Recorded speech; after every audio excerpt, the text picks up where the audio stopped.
जिन्हें आज हम हिंदू कह रहे हैं, वे प्राचीन काल के विश्व मानव हैं। धरती मेरी माँ है, मैं इसका पुत्र हूँ। पृथ्वी एक कुटुंब है।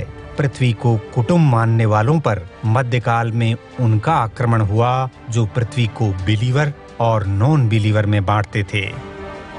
असत्य और हिंसा के द्वारा वे भारत के शासक बन गए। विश्व मानवों ने उनकी खंडित दृष्टि से लड़ने के लिए स्वयं को हिंदू नाम तले संगठित किया। जब तक किसी ने अपने आप को मुसलमान या ईसाई नहीं कहा, तब तक भारत के किसी व्यक्ति ने स्वयं को हिंदू नहीं कहा। आवश्यकता ही नहीं पड़ी। हिंदू संस्कृत के शब्द सिंधु से निकला है। वेद में सिंधु माँ ही है। उस नदी रूपी माँ का मातृभाषा संस्कृत का नाम भारत माँ को मिला। इस तरह हिंदुस्तान नाम में भी भारत पृथ्वी के ही मातृत्व का प्रतिनिधित्व कर रहा है। कितनी अद्भुत बात है कि वेद से लेकर आज तक हिंदू मानव की विश्व मानवता हिंदुस्तान नाम में भी सुरक्षित रह गई।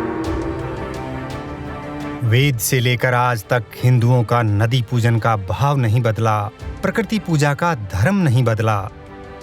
समुद्र के उत्तर में और हिमालय के दक्षिण में जो प्रकृति पूजक हिंदुओं के रहने का स्थान है, उसी को प्राचीन ग्रीकों ने इंडिया कहा, उसी को वास्को डी गामा ने खोजा, उसी पर अंग्रेजों ने राज किया और उसी हिंदुस्तान पर इस्लामिक स्टेट बना दिया।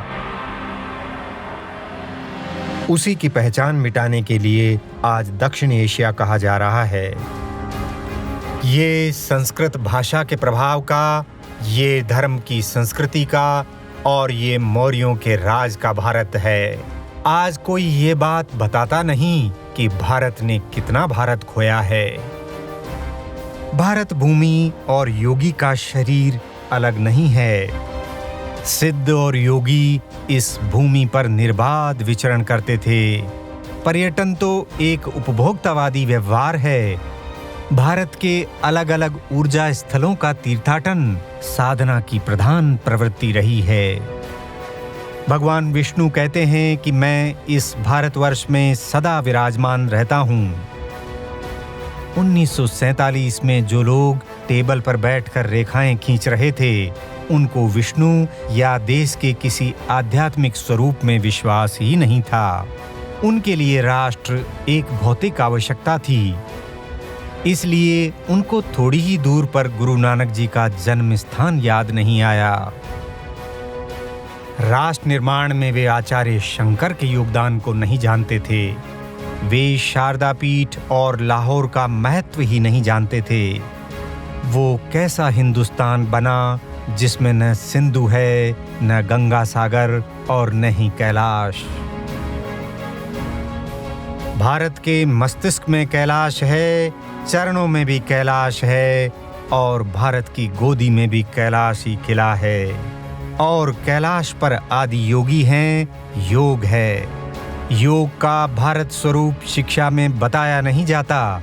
पुराणों की भारत परिभाषा शिक्षा में बताई नहीं जाती। पुराणपंथी शब्द को घृणास्पद बना दिया। इसीलिए भारतीयों ने आसानी से कैलाश दे दिया, भारत का सहस्त्रार ही दे दिया, भारत भूमि का आध्यात्मिक उत्कर्ष बिंदु खो दिया। यहाँ से लेकर वहाँ तक योगियों की निर्बाध गति ही कुमारी और शिव का संवाद था, वह समाप्त हो गया। योग भूमि की चेतना को अवरुद्ध करके मानव अपनी चेतना को कैसे जगाएगा? विश्व के सभी योगियों का देश भारतवर्ष है।